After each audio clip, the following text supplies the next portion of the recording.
Welcome to Luca is a Billionaire, where the only thing I invest in is your answers. Before you restore PC default settings, make a complete backup of personal files and folders. Use an external drive or cloud storage and verify file integrity. Create a recovery USB drive using built-in tools to reinstall the system if needed. Record product keys, app licenses, and account credentials before proceeding. Note which apps you will need to reinstall later and export browser bookmarks and emails. Expect the entire process to take between 30 and 90 minutes, depending on hardware speed and storage size. Open Settings and navigate to System, then Recovery to start reset this PC.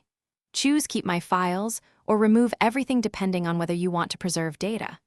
Select Cloud Download or Local Reinstall based on your internet and recovery media. Confirm choices and accept any warnings about apps and drivers being removed during reset.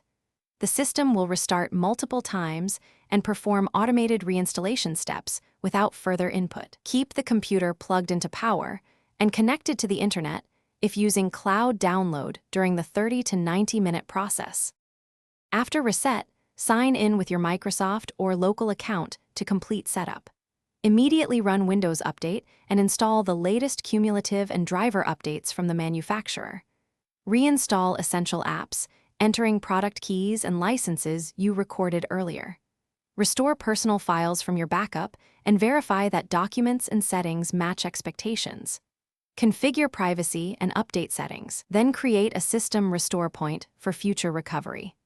Finally, enable antivirus protection and automatic updates to keep the system secure and current. Thanks for watching and please subscribe. It's the best investment you'll ever make.